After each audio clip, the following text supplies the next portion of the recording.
Ni nama dia belting. Jangan tunggu dah merekah baru nak tukar. Model Proton Saga BLM, FLX, Saga VVT, Persona baru. Bel ni dia kongsi untuk semua. Alternator, water pump dengan kompresor ikut. Lebih daripada 80,000 km mileage, kau terus tukar je. Tak payah tunggu-tunggu. Nak tunggu dia ni putus pun boleh. Tapi bila water pump kau tak jalan, siap lah tai pitching kau naik. Enjin kau boleh jadi overheat. Lagi satu, alternator tak pusing, bateri tak dapat charge lah. Aircon tak ada tu biasa.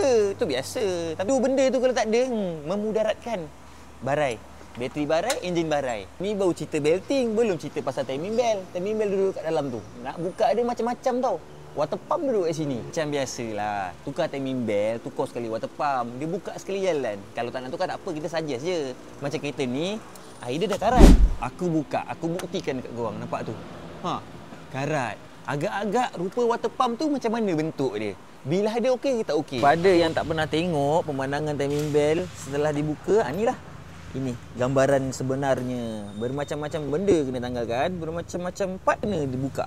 Dekat bahagian belakang puli ni ada oil seal tau. So kita kena buka puli ni, tukar oil seal kiri dengan kanan. Ini puli VVT. Yang puli tu pun ada juga oil seal kat celah belakang ni. So kita tukar, kita kena buka dan kita tukar oil seal, tukar timing bell set. Tensioner bearing ni pun kita kena tukar sekali. Semua tu dia datang set Datang satu set. Dia tanggal sudah timing bell. Inilah dia timing bell. Timing bell ni ada gigi-gigi macam gini. Kalau yang tadi belting dia alo tengah, itu belting. Ini timing bell. Ini dia punya tensioner bearing. Jangka hayat untuk timing bell ni biasa lah 80,000 km hingga 100,000 km. Ikut korang, ikut bajet masing-masing Kau nak ikut 80,000 boleh, 100,000 km pun boleh. Tapi 100,000 km tu tempoh jangka hayat maksimum. Kalau ikut tahun, lebih kurang 3 tahun, 2 tahun lebih. Tengoklah cara penggunaan kau, cara kau bawa sampai ke mana. Ke selatan, utara selatan, tak sampai 3 tahun pun dah sampai 80,000 ni. Anda ada faham? Itulah perkongsian untuk hari ni. Assalamualaikum.